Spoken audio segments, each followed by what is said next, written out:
வெளிப்பாடுகளை தெரியாதவங்க, இந்த தேவனை பத்தி தெரியாதவங்க வாழ்ற வாழ்க்கையை போல நம்ம வாழக்கூடாது. ஆண்டவரிடத்துல கேட்கணும், ஆண்டவரே நீர் என்னை எதற்காக இந்த பூமியில் பிறக்க செய்தீர்? ஆமென். நான் எதற்காக இந்த பூமியில பிறந்தேன்? நான் எதற்காக இந்த எல்லையில பிறந்தேன்? நான் எதற்காக இந்த குடும்பத்துக்கு பிறந்தேன்? இப்ப நான் கல்யாணம் ஆகி இந்த ஊருக்கு நான் ஏன் வந்தேன்? வேலைக்காக இந்த பட்டணத்துக்கு என்னை மாற்றி ஏன் கொண்டு வந்தீர்? கர்த்தரிடத்துல கேட்கணும். கர்த்தரிடத்துல கேள்வி கேட்கறது வேற, கர்த்தரிடத்துல விசாரிக்கிறது வேற. சொல்லுங்களேன், கேள்வி கேட்கறது வேற, விசாரிக்கிறது வேற. நிறைய பேர் வந்து ஆண்டவரை எல்லாம் நான் பார்த்து எப்படி கேள்வி கேட்பது அப்படின்ற. No, you can enquire God. ஆண்டவர் கிட்ட போய் கேட்கலாம், ஆண்டவரே என்ன காரணம், என்ன நோக்கம்? நீங்க கேட்டா அவர் உங்களுக்கு சொல்லுவார். எத்தனை பேர் நம்புறீங்க? எத்தனை பேர் நம்புறீங்க நம்ம ஆண்டவர் பேசுகிற தெய்வம்? ஆமென்.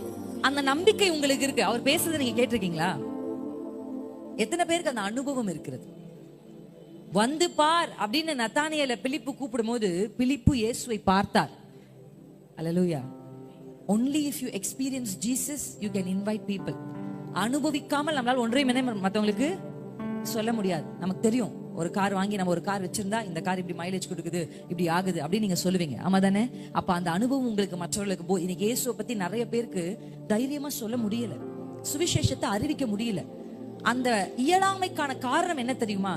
இயேசுவை அவர்கள் அனுபவிக்கல. அல்லேலூயா. இன்னும் ஜீசஸ் எக்ஸ்பீரியன்ஸ் பண்ணல.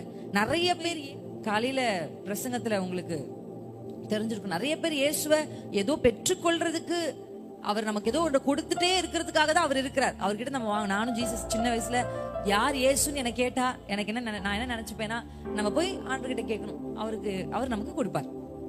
ஜீசஸ் ஜீசஸ் எனக்கு ஒரு பென்சில் பாக்ஸ் வேணும், அவ்வளவுதான் ஆண்டவர் நான் நினைச்சேன். ஆனா என்னுடைய வாழ்க்கையில் அப்படியே என் லைஃப் டர்ன் ஓவர் ஆனதுக்கான காரணமே ஒரு வார்த்தை தான். நான் அந்த வார்த்தை அடிக்கடி எல்லாருக்குமே சொல்வேன், will of God, கர்த்தருடைய சித்தம். அல்லேலூயா. தேவ சித்தம் உங்க வாழ்க்கையில என்ன நீங்க தெரிய ஆரம்பிச்சிட்டீங்கன்னா உங்க வாழ்க்கை அர்த்தமுள்ளதாய் மாற ஆரம்பிக்கும். ஆமென். ஒரு அர்த்தமில்லாத வாழ்க்கை, என் வாழ்க்கை என்ன வாழ்றேனே தெரியல, you are so tired of your life. நீங்க ஆண்டவர்கிட்ட கேட்கணும், ஆண்டவரே நான் என்ன செய்ய சித்தமாய், கைகளை அசைச்சு கேளுங்க, நான் என்ன செய்ய சித்தமாய் இருக்கிறேன், நான் என்ன செய்ய சித்தமாய் இருக்கிறேன். இன்னைக்கு நிறைய பேர் ரட்சிக்கப்பட்ட உடனே வேதத்துல அப்போஸ்தலர் 2ஆம் அதிகாரத்துல சகோதரன்மாரே ரட்சிக்கப்பட நாங்கள் என்ன செய்ய வேண்டும் என்று தான் கேட்டாங்க. பவுல் என்ன செய்யணும்னு கேட்டார். யாரெல்லாம் ஜெயிச்சாங்களோ அவங்க எல்லாரும் கேட்ட கேள்வி என்ன தெரியுமா? நாங்க என்ன செய்யணும். இன்னைக்கு கைகளை உயர்த்தி சொல்லுங்க, அவர் உன்னதமும் உயரமான சிங்காசனத்தில் வீற்றிருக்கிறது உண்மைதான். ஆனா அவர் கேட்கிறார், நான் யாரை அனுப்புவேன், யார் என் காரியமாய் போவார். அல்லேலூயா. ஆமென். அல்லேலூயா. இன்னைக்கு ஆண்டவர் தேடிக்கொண்டிருக்கிறார். அவருடைய கண்கள் தேடுது. என்ன தேடுது அப்படின்னா, தன்னை மனப்பூர்வமாய் தேவனுக்கு